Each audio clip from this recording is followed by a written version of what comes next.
Right, I am Hannah Husky, and I have Persuade to Agree That Addiction is a Disease. This is my audience.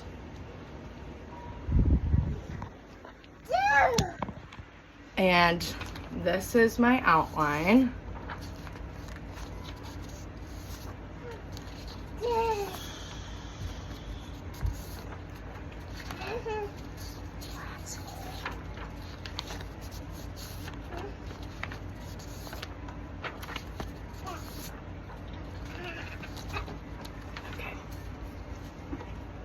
Alrighty. According to the National Drug Institute, updated on March 2024, well over 46 million people in the United States, starting at the age of 12, have a substance use disorder. 29.5 million being alcohol related, 27.2 million being illicit drug related. The CDC reports that over 100,000 drug overdose deaths occur per year. These numbers are only increasing and highlighting the severity of addiction. To persuade to agree addiction is a disease.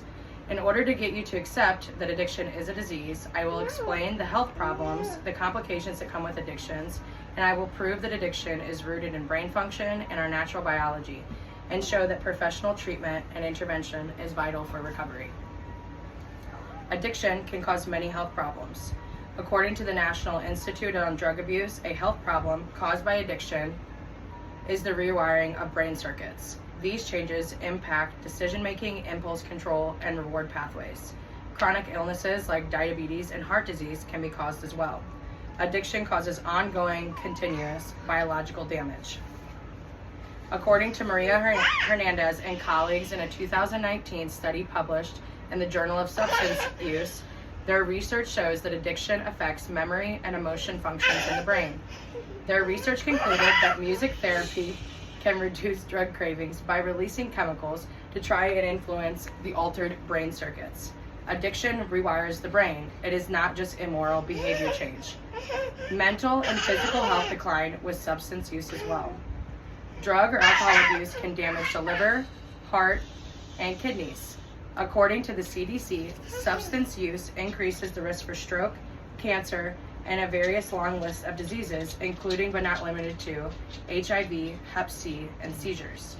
According to Lewis and Garg in a 2024 article in Neuroscience and Biobehavioral Reviews, addiction has deep evolutionary roots. The human brain is wired for reward-seeking behavior, and that wiring can be taken over by addictive substances. Here is a model showing the changes in your receptors in your brain. Here is a normal brain, and here's what it looks like on cocaine, meth, alcohol, and heroin. As you can see, it changes drastically. The health effects of addiction prove that it is more than just a behavioral or personal problem. It is a disease that affects the body and the brain. To really grasp why it is a disease, we need to look into the factors that cause addiction. Addiction rewires the brain and the body. Addiction is a chronic brain disease. Brain plasticity in the prefrontal cortex and limbic system changes. This makes it harder to resist cravings, make rational decisions, or willingly stop using your substance of choice. According to Lewis and Garg in 2024, the brain's reward system evolved for survival, but now are becoming overstimulated by addictive substances. Our biology has not yet evolved to catch up with our environment.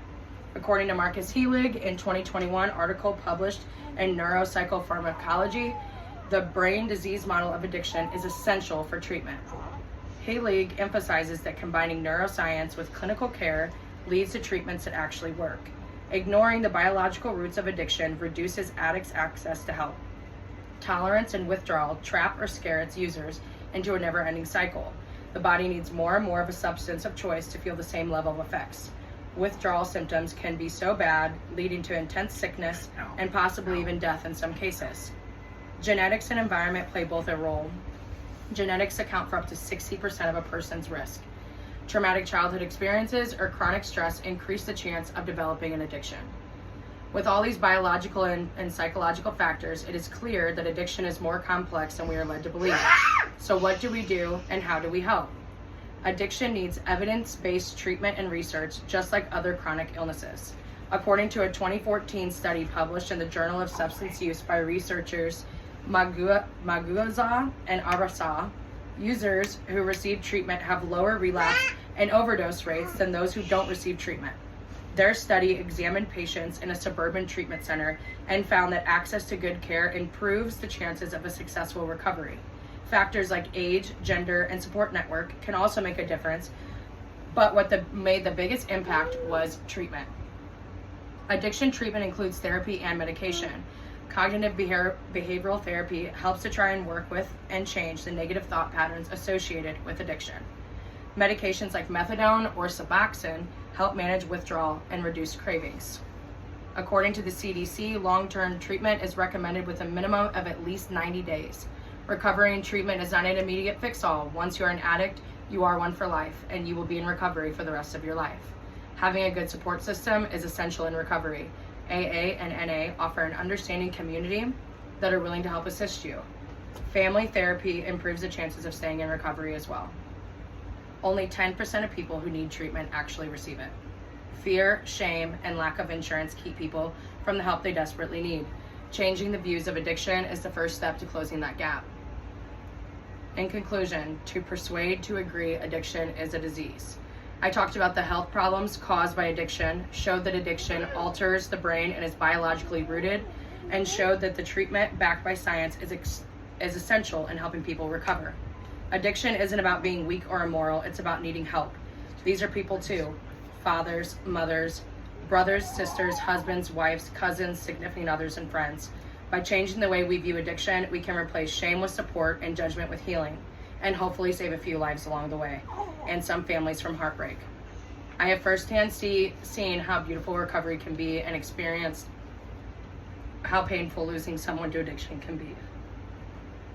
To conclude my speech, I would like to dedicate this to those that I have tragically lost their battle with addiction, and I will forever say their names and help in any way I can to end the stigma surrounding addiction. In dedication to Kyle Fitzgibbon, Brendan Marrelli, Nick Parkhill, Jennifer McBinge, Cassie Temple, Austin Vines, and Destin Nguyen.